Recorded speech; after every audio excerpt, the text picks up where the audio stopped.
we have 320 roads. But that was at the time this was packaged. We have actually done in excess of that. In addition, we have two plants that have been installed in Imota and Badagry. Whilst the actual plant at Imota has been fully operational since the commissioning by His Excellency on the 28th of February 2015, the actual plant in Imota has been used to maintain in excess of 40 roads in Ekwe, Ikorodu, Ibeduleki, and parts of Etiosa. The installation of a plant in Ajido Badagry has actually been completed since October 2015, awaiting 2014, yes. 2014, awaiting commissioning by His Excellency. This plant in Badagry has been used to maintain over 10 roads in Badagry, Ojo, Amuodofin, Ajirobi Felodu, and Oshodi, these are local government areas. I will quickly give you some of the roads that we have used the actual plant produced from this plant to maintain. And this includes Tande, Old Lagos Road, Joseph Dosu and Osutu Road in Badagry, Franklas Road, Nepa Road, Olojo Drive, and Alaba International Market in Ojo local government. Also, the asphalt from this plant has been used to maintain Mobile, Mustafa Road, Satellite Town in Amuodofi, Mba and Kadoso in Ajirobi Felodu, Afari Ogun, Akpakun and Makinde Street, that's in Mafoluku, Oshodi, so local government area of Lagos State. Like the Commissioner mentioned as well, the agency has been able to start the production of interlocking paving stones, first from the plant in Olubaga. And this plant, from the time it was commissioned, is capable of producing about 90 square meters of paving stones on a daily basis. And from the time of commissioning, it has produced 1,725,000 paving stones have been produced, which equates to about 34,500 square meters. The paving stones from this plant have been used in the following roads. Lagos Island, we have one road there. Ajirobi Felodu 1. Osofia local government 2. We use these paving stones also in the plant in Badagry. We worked on one road in Ifakonijaye, 5 roads in Etiosa, 1 road in Ekpe, 5 roads in Ikeja, 1 in Chimodu, 1 in Alimosho, and another one in Ikorodu. In addition to that, we've also been able to produce curbs for that is used on our roads. We have produced 5,202 curbs that were produced from the plant in Baga, and we have used this in about 7 roads. That is Ifakojaye. We used the curbs on 2 roads in Ifakojaye.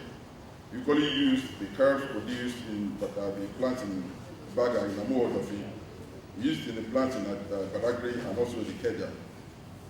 Also, like the Commissioner had mentioned, the plant in Badagry is now witnessing the production of interlocking paving stones by a paving stone machine that was designed and fabricated by the department in the Ministry of Works and Infrastructure. That's the mechanical department. And it is kudos to the people involved, especially the Special Advisor, Works and Infrastructure. And I think they deserve a round of applause. This plant has been tested and it started production of interlocking paving stones. And we are now producing about 45 square meters of interlocking paving stones from this plant in Ajido Badagry. Also, the agency has been able to increase the number of equipment that we use from 39 to 92, and the list is still growing. We equally have a very robust 2-tier maintenance strategy that includes in-house maintenance and also maintenance to be carried out by the suppliers of this equipment. The in-house maintenance team take care of minor repairs like servicing, changing of oil, and water bill, while the supplier deals with the major issues that concerns the equipment that they have supplied. In addition to this, the agency ensures that Each equipment is supplied by 2-year replacement parts so that we don't need to wait a long time before materials are procured. Going further, the agency has been able to replace 1,083 manhole covers and gratings after the successful implementation of the first and the 2 phases. The first phase included the changing of 591 vandalized manhole covers and gratings, which covers about 17 local government areas of Lagos State. The agency had equally been involved in the completion of 32 special projects, which were awarded to the agency by Lamata, Office of Infrastructure, Award of Local Government, Ministry of Environment, and also constituency projects which were awarded by Lagos State House of Assembly. The constituency projects which have since begun has had drainage works and as well as surfacing and asphalt work completed in almost all the sites except few. It is important to know that we equally have a customer services department where complaints, inquiries can be made about our activities. And I will quickly give the number here, which is 0709-810-7021, or we can be reached via our email address, which is enquiries@lspwc-ng.com. And in case you need to check our activities or you need to upload any repair request, you can do that by going through our website, which is www.lspwc-ng.com. Thank you very much. Officer, I'm the Special Advisor to His Excellency on Project Management. I head the IPPDMO, which is the Integrated Program and Project Delivery Management Office. It's a bit of a long name, but as the Honorable Commissioner said, our focus is on supporting all NDAs in the successful delivery of projects. Let me start by just summarizing the key aspects concerning the objectives of the office. There are about 5 key points which we focus on. The first is the promotion of best practice in terms of program and project management across the state. Setting up and managing a statewide PPM protocol, PPM being program and project management. And that relates to how different agencies adopt a streamlined and consistent way of delivering projects. As you know, we have various NDAs across the state, and it's useful to adopt a streamlined approach to delivering a project so that everybody is aware, first of all, of what the process is. There's so much clarity that can be made when people, right from the top to the bottom of the chain, understand what happens next in the delivery of projects. A lot of confusion can be avoided by adopting clear protocol in the delivery of projects. We've been working with various MDAs to develop that. That's already been presented to ESCO, and we've got a mandate to adopt that protocol in some pilot projects which we are doing. One of them is the 5.2 billion for the Alaro wastewater project in Ojota. One of our duties is also to facilitate program and project management training to staff as directed by ESCO up to director level. Our first training session was conducted in December last year, and the feedback from the attendees indicates that 99% of them thought it was fantastic, with 1% being neutral. We've taken on board some of the comments from the 1%, and the idea is to improve upon some of the issues raised as part of our continuous improvement. The purpose of the PPM training, and it's going to go across board all NDAs, what we did was to select 2 individuals from 10 MDAs. We concentrated in the first tranche of training on the top 10 high-spending MDAs. In other words, these are NDAs that are involved with high value, high risk, complex projects. And the idea is to create project management champions within the NDAs so that they can go back to their agencies and ministries and then start supporting in the delivery of projects in-house. We've also been following up with some of the attendees to see how well they are using the skills they've acquired and to ensure that we're able to continue to provide advisory services on the projects they're involved in. And that's ongoing. Our next tranche of training is expected to come up soon. That is being processed in terms of funding, etc., with staff. We're also involved in leading on the development of a program and project management software. You will be aware that Lagos State is the first to set up a project management office, structured the way it is done. And one of the pinnacle things we want to do is actually to streamline and build in more efficiencies into the way we deliver projects. Some of you will have experienced the difficulty sometimes in getting project information when we need to submit reports to the Excellency or to the Commissioner, because there are usually more than one department involved in projects. And a lot of information we keep is on paper. Obviously, in this day and age of technology, while for administrative purposes, civil service rules will need to keep some paper documentation, that is acknowledged. But there are certainly some key project information that can be digitized. And the benefits of that are numerous. One, it does create a lot of efficiency, so we don't waste time looking for information. Because some of our projects, as the Honorable Commissioner said, we are building bridges that span over years, some of them 2 years, 3 years. Some people that were involved at inception could have moved on, and it's sometimes difficult to get project information. Once these are on a portal, with the press of a button, we can generate reports, either bespoke reports or standard reports. And it means that we can also have information to be able to project adequately on how we're doing with regards to, as the Honorable Commissioner said, the 2,000 projects across the state. I don't think there's enough efficiency in managing projects on paper in those large numbers. And those are the kind of benefits that the PPM software will bring about. It will change the way we work forever with enormous benefits. And we're working with most to develop them. The fifth one is in the delivery of complex, high-risk, high-value projects, working with various NDAs.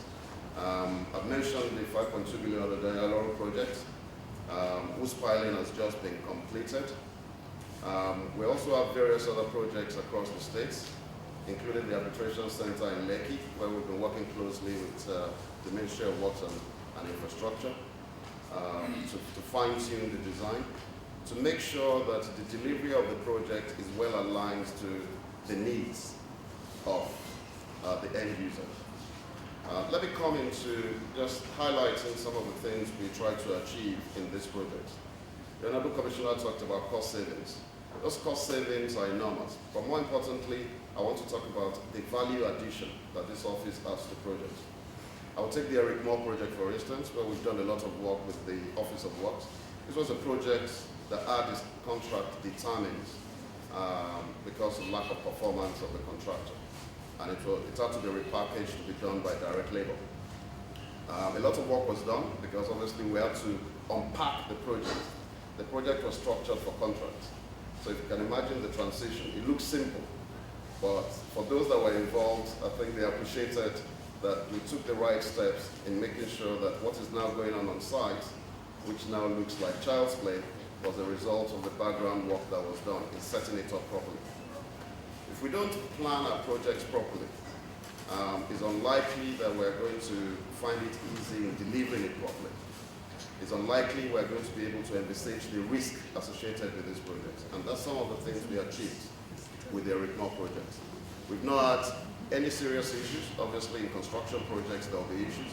But they've been so minor that it doesn't require a series of meetings to resolve. At the moment, it's been delivered to budget. I was on site 2 weeks ago. We haven't got any serious issues with quality. And this has been delivered directly by the Ministry of Works. We talked about the arbitration center.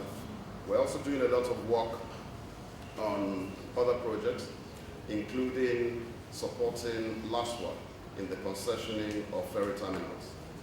There are 4 ferry terminals that are being concessioned, and what we are doing is to bring in the private sector in the running of these terminals. Badore, Mile 2, Ikorodu, and Osborne, the Commissioner mentioned, are the 4 terminals.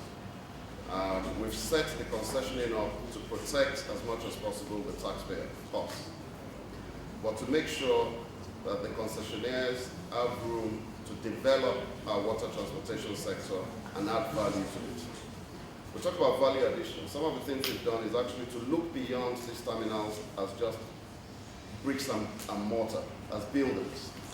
Is to see them as, in terms of supporting our tourism industry, this will be the first port of call that a lot of people coming to Lagos for the first time from other parts of Nigeria or even from abroad will use. That is the port that will give them the first impression about the state. So we're looking beyond the building itself and looking at what the building can do to the user, to the end user. Giving the end user a good experience in terms of amenities, but also promoting our culture. So some of the things that we're already developing with the concessionaires is a strategy in terms of how they will use the space that we are providing for them, not just moving with chairs and tables. Now, some of these things are things that we're trying to embed, not just in Osborne, but also in Mile 2, which is a refurbished terminal. Ikorodu terminal, which is a bungalow. We've looked at it critically in terms of the adequacy of the space, and there are things we are developing with the potential concessionaire in terms of tweaking the procurement approach into a build, operate, and transfer, given the circumstances. We also have other projects, and I'll just talk about them briefly so that you can get an appreciation of what we are doing in the background. It's a very small agency. Our staff strength at the moment is just 7, and we've got over 15 projects. I'll just talk about that quickly so you can have an appreciation of that. We're working in LSPC. We're leading on the regeneration of LSPC. That's the Lagos State Printing Corporation. Some of you will be aware that something is going on there. We demolished all the 1975 old press, which cannot support new machinery, and obviously based on their state. The new press house is now up. Plastering is ongoing, is roofed, the structure is up, internal finishes have started. We're also building and extending the admin building, obviously to take care of the staff accommodation, office accommodation they have. That is going on generally well. We've talked about the Eric Moore schools. We have project management training that we're planning, and I want you to also get more information as the projects we're involved with to try and support the state in upscaling better successful delivery of projects. We're working with Lagos State Water Corporation in the rehabilitation of 13 mini and micro water works stations. A lot of background work is going on there, partly because it's a very complex project. We're not just dealing with plants and equipment. We're not just dealing with the buildings. You're dealing with, in my view, service delivery. In other words, we need to start focusing on benefits realization, not just in terms of whether projects are delivered on time, to a high quality, etc. Those to me are very granular in terms of the objectives to be achieved, as important as they are. But ultimately, if we finish any project, even to budget, and of good quality, if it doesn't deliver the benefits as intended to the end user, technically, it's a failed project. So the focus, especially for the rehabilitation of the waterworks, is to make sure that any money we inject into that project actually delivers the benefit to the end user. All the end user wants to know is, can I now get water? Is it more regular? Is it cleaner? And we need to translate the amount we're investing into that. We're setting up strategies to make sure that that is achieved by considering the appropriate procurement strategy to be adopted, by looking at the phasing to be adopted, by looking at the interface between the plant and the distribution in terms of the pipework. We're also involved in supporting MOST with the Oracle implementation, the next phase of Oracle implementation. We're involved with Ilashe Beach Resort, which the tourism ministry is involved with. We've been doing a lot of work on that in the last 12 months, and we're now at a stage where the preliminary works can begin. We're also involved with Lasura in the regeneration of various areas. Isalegongo is the main one. Phase 1 is going on at the moment, but we're also involved in phase 2, which is now about to be awarded. A lot of work was done in the background in terms of fine-tuning the design, lessons learned in terms of what went wrong with phase 1, and being able to draw on those to improve on the subsequent phase. And those are the kind of things that my agency does. And I welcome you to visit our website again. Our office is just next to GT Bank. It's a very small office, we're a small team, but I want to believe that we have a lot to add in terms of value to all MDAs, including yours. Thank you very much. Because I think it's important that we have an interactive session. I think the interactive session is more important than anything else. So, our office is the Office of Facility Management and Maintenance. I remember this time last year when we had a press briefing, the Honorable Commissioner mentioned that Lagos State was the only state in the nation, and probably in Africa, that has the infrastructure asset management law that's currently in the House of Assembly.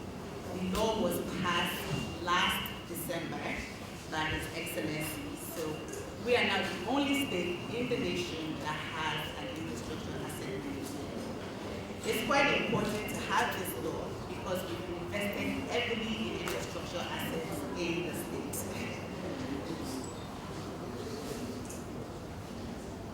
Asset management is the life cycle approach to managing assets, starting from planning of the asset, including operations, maintenance, and ending at the disposal of the assets. So we work from the planning of each infrastructure asset to actually how you dispose of the assets.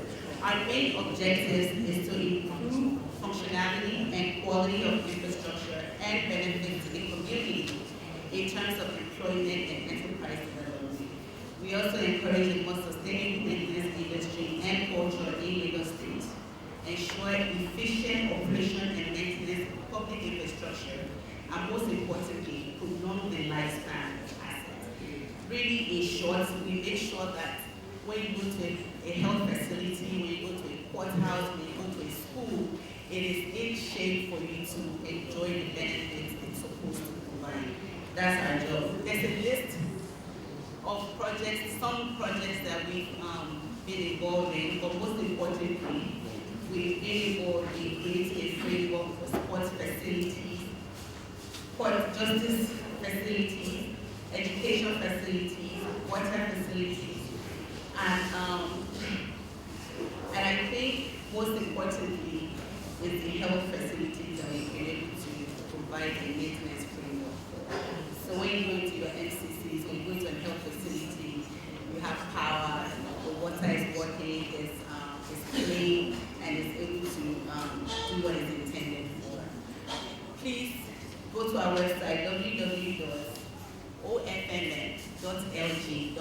for detailed information on all the assets that we are currently maintaining and all the framework that we have established. And lastly, I just want to mention that what we do is basically created a whole different economic market in Lagos State. Creating a maintenance industry has allowed us to create indirect and direct employment for Lagos State, and we, the second most important thing we do is to prolong the lifespan of Lagos State assets. You can get more information from the presentation. Thank you so much. First, there's a question from Ibrahim Audu. He says, is Mafoluku Oshodi not Patrimonia local government area? Presently, no single asphalt road in this town. There is also a question from Ayeni Adeolu. He says, what is delaying the opening for public use of the jetty at Ikorodu? Now, like we said, we cannot do all the roads in one shot. We've said that very clearly. So I think we worry about the ones that we've awarded to make sure we complete them. Okay, so to answer his question, Mafodu is part of it. I don't know where he goes, but if he goes around, you will see that, for example, we've done the road, Brown Road is done, so we are sorry if you have not done the one in front of his house. Akode Rashid, also the state infrastructure get to people of Arkansas in Alimosho. Well, Alimosho is one part of the state that cannot complain. About 18% of the roads we do in this state is in Alimosho. So if complaints should not come from Alimosho. It's a big area, it's expanding. The rate at which people move to Alimosho is faster than how the infrastructure can get to there. So I think that's just the but. Alimosho cannot complain from infrastructure.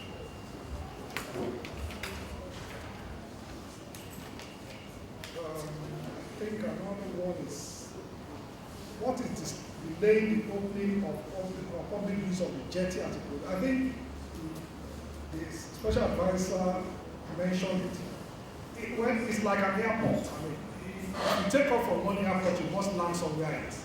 So the fact that you just build one airport doesn't mean you can open it and start using it. You must land somewhere.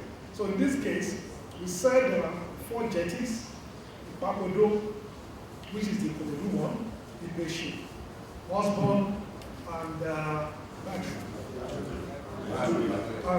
so Ambadori. Now, like you said, Osborne, for example, the residents went to court. Like I said during my court, the court now says no, the jetty was there before. You came to meet the jetty. What the state is doing is just to expand and unveil so that we should go back to work. But we have to stop because before the ruling, the court says we have to stop. So when we finish everything, and like we said, government doesn't want to run this jetty. We are giving it to private people, outsiders. So if Mr. Adeolu knows about it, he can apply so that at least we can run this place. I think to Michelle Abiodun, why is so much investment concentrated on the top mainland housing scheme? But I'm not sure, there is no top mainland housing scheme, so I'm not sure which one he's talking about. But I assume that he's talking about Ilubile. It's an assumption, I hope that's what he meant. But, well, I don't know where this myth always comes from. This myth about some areas get more. The reality is that on the island, that is the only housing estate going on. But meanwhile, the government has commissioned the Anthony Enaro housing that has about 68 the flats. So many have been commissioned in this part. So maybe she's not aware, but a lot is actually on the mainland. Very few are actually, and that one is not even completed anyway. All the completed ones are in Ikorodu, in Igbobo, in Ogba, Shokuro Ogba here. So it's all over the place. But again, it's a question of where you can find the land. There's one in GRA, so there's in Lupeju, there's Aino, in Mushi, and the rest. So it's all over the place. But maybe that's where she lives, so that's why she's not in. Ibidapo, what's the feasible time frame for the completion of the I think we leave that for Mamata when they come here. They will be able to give a better answer than ministry.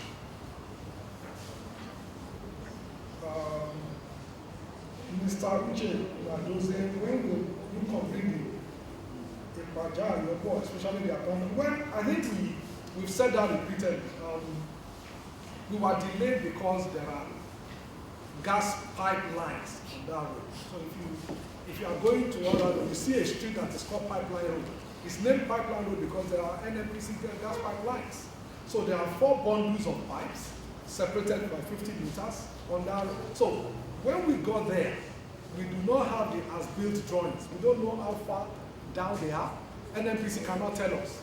Now, we don't want a disaster to happen. We don't want to build a road and then destroy the pipelines or the accident. So people will see that we did not use machine. We were using manual because again, we don't want to So that delayed us a lot, but that's been resolved, thankfully. So now that it's resolved, but we also have to be careful in front of the gate. The moment we do this clarification, people will not be able to pass. So we want to make sure that we are able to do it within a very short period of time. So it's again managing people. If it's a virgin land where there's no people and we are just building on it, it's a bit different. But we have to also make sure that we don't paralyze people's activity as we do that. Okay, so well, I don't know where Mr. Aldu lives, but Mr. Ibrahim Aldu, that says there is no road in. Well, these are the roads we've done. Daudu Street, Rufai Street, Shehide, Kalisto Street, Mafoluku Street, Ewela Street, Adeyemi Street, but they said there is not a single road. What I've read here, 1, 2, 3, 4, 5, 6, 7, 8, 9, 10, 11, 12. I'm sure he doesn't live there. He probably goes there to visit somebody or something. Okay, but basically you can see, like we said, maybe we have not done the one of the one in front of the house he has visited. Like I said, I'm not sure he's there. So, but we've done a lot in that axis. With Ejanma, says Shino Peter Road by Fagba bus stop in the Fakojai has been neglected. So I think what he meant is that he wanted us to come and do that road. But that road is not under contract. But in the Fakojai, we have to finish the ones we are doing. It's in the Fakojai that we did, we expanded College Uyaya Baton. That's why we did Coyote.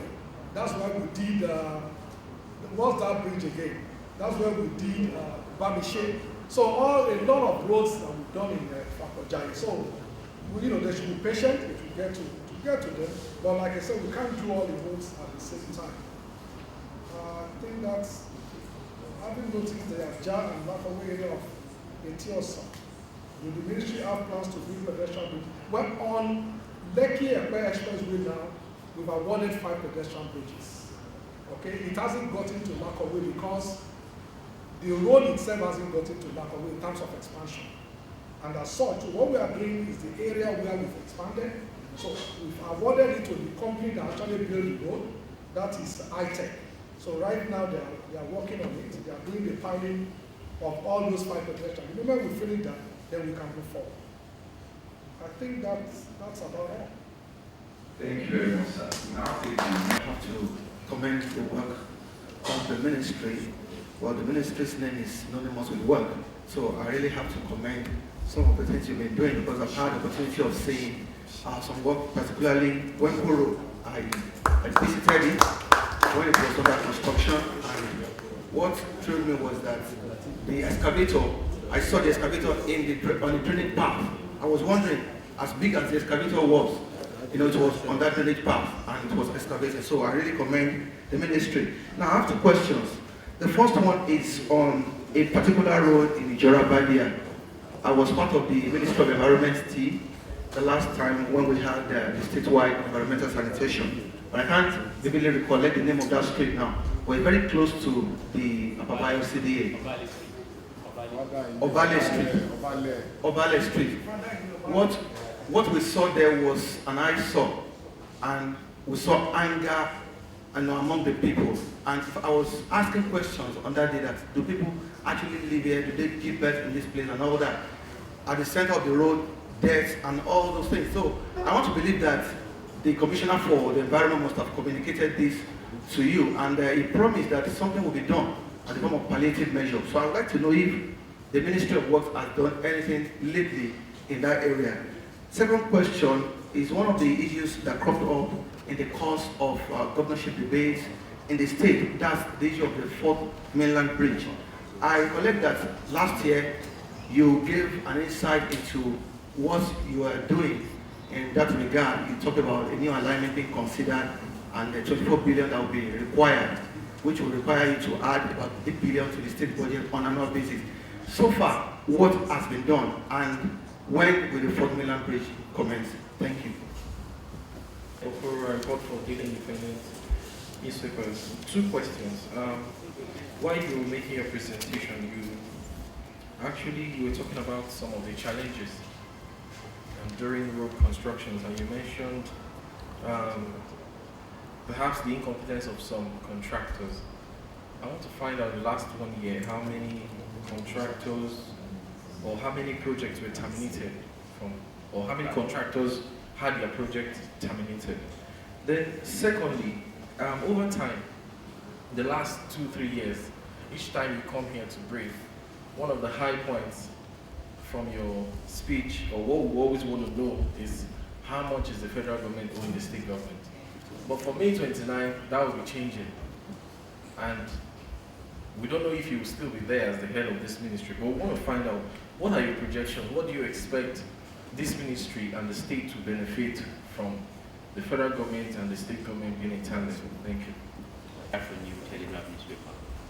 Honorable Commissioner, sir, let me first of all commend you for what you've been doing, in terms of infrastructural renewal and development in the state. But sir, in the last 2 or 3 years, you did promise that some pedestrian bridges will be constructed. Among them is Secretariat, the Lagos-Ibadan Expressway here at the Secretariat bus stop, so to say, and of course Baga. Sir, you have less than 40 days to go, to leave your office under the as the Commissioner for Works under this administration. What is the fate of people who use this bridge? Because I'm aware that people die almost on a daily basis while trying to cross the expressway. Secondly, your administration has been criticized. The current administration has been criticized by residents of Ijedudu, Ijagemo, Abareje, and other areas like that, that their roads have been left unattended to. Why attention is being given to Surulere? Given the fact that these residents vote, we can see what happened in the recent election. What is the fate of these people? Are you assuring them the next administration will focus attention on that area too, so that their road will not be left as it is right now, sir? Thank you. Pedestrian bridges, I don't know if you've ever traveled out of Lagos or out of Nigeria. Pedestrian bridges are not just built anywhere. Okay, you will notice that we actually started the Secretariat Bridge. I don't know if you noticed, but we stopped it because we realized that we are doing something that is wrong. Okay? And if you look at everywhere that we build pedestrian bridges, it turns into a market. Okay? Now, we started, and the gentleman that owns one of the houses actually came to my office and said, "Oh, no, Commissioner, you need to come and see what you people are doing." And we went there, we visited, and we realized we were wrong. There should not be a pedestrian bridge at that place. Now, what happens is this. There is a bus shuttle between Magodo and Secretariat. People should take that bus shuttle. You don't need to cross the road. That's the reality. Okay? So, and if you look around, like we said, remember, that is an express reality. So, people should not cross the road. The same thing at Bega. Okay, because you have to understand, we cannot build a pedestrian bridge without talking to the federal government, Federal Ministry of Works, and also to our own Ministry of Transportation, because they will advise us as to location and the rest. So, first of all, the Federal Ministry of Works also was against us building a pedestrian bridge there, and their reason is very straightforward. First of all, we said the intent is to expand that road. Okay, the intent is to, so first of all, we need to know the design, where will it end, so that we don't build a pedestrian bridge that now falls in the middle of the road. Okay, and ultimately, until we get that design, we cannot build that pedestrian bridge. If we get approval to build it, but my fear, every report that we've seen, even from our own Ministry of Transportation, is that we shouldn't build a pedestrian bridge there at all. Because basically, if you look at, like I said, everywhere, it turns into a bus stop, and then so Lion Car, Lasma has to go there, Kai has to go there. So, because I realize that your question, you are very emotional. You cannot be emotional about something that is wrong. As a people, we must do the right things. So it's not about emotion, it's about doing what is correct. Okay, so if there are buses in the shuttle, people should take the shuttle. So we should not risk, and remember, at Ile-Epo, a police officer was killed right under the pedestrian bridge. He did not take the bridge. what is the percentage of people that takes our pedestrian bridge? It's less than 30%. People still cross at Ojota. So it's not the issue. It's for us as a people to always try to do the right thing. From being independent, how many contractors? Well, unfortunately, I'm not sure I concentrate on the negatives. I look at the positives. So I'm not sure I know we've done about 1 or 2, but to be honest, I don't know, because there are not many, like I said. One of the things that we try to do is not always to patronize the best companies. It's also to make sure that we raise the quality of our indigenous contractors. They face challenges. The interest rate in banks is 22%. The majority of them cannot afford it, so they will face challenges. So it's not for us to go and say, just go and terminate. We will assist them as much as possible. It's only the extremely bad ones that we will terminate to make sure that, but we'll do it whatever it takes. So because again, remember, they have employees that they are employing. We don't want them to fire people. So it's very small. It's not something that we actually like to do. What do I think will be the benefit from federal government? Well, I think it's just going to be a government that does the right things. If we have approval to say go and do this road, we will pay, then go and pay. It's as simple. I think that's what I expected from our government, and then from government from our party, and I'm sure that we will see the difference. And also to actually make sure that we reduce the amount of loopholes that happens in terms of resources. I think when we are talking about WEMCO, like I said, we are handing over that road today. And then, Fada Inoba. Well, Fada Inoba, it's a very complex one. We would remember that some years ago, there's something that is called the LMDGP. It was a collaboration between the state and the World Bank. But unfortunately, the World Bank believed that the procurement process of the state is not that good at the time. And therefore, they have to set up an agency to manage those funds, to deal with those cost-one areas. Badia happens to be one of them. Now, so it was the LMDGP as a unit that actually awarded that road. Now they call them the bioclimatic roads. Now, bioclimatic road means that they are not the same standard as the road that we built. So they believe, unfortunately for Fada Ini and the Valley, when they started, if you go on the road, you see that there's a pit. There's actually a pit, so it's very, very deep. That pit has to be filled up. So what was awarded was just not enough to finish that road, because it wasn't looked at the right way. But now we've taken it over as a ministry of law, because LMDGP is defunct, so we've taken it over, we've re-awarded, we've now assessed it properly to build a more standard road. So that we will see that happening very soon. I think then you ask the question, the other question is about Fourth Mainland Bridge. It becomes, a lot of people have heard about Fourth Mainland Bridge, so we did a survey to establish the right of way. We look at various options. The option that seems best for us has, I think, 4 kilometers of bridge on the water. Unfortunately, when we started the survey and the enumeration, a lot of people have built unbelievable number of buildings. I think people were speculating, thinking the bridge is coming, and the demolition that we have to do involves, I think, 69 buildings. So we have to rethink. The amount of compensation will run into billions if we have to do that. So we are now looking at another alignment altogether. Because now also, we are also looking at the Lekki Free Trade Zone that is coming up, the Dangote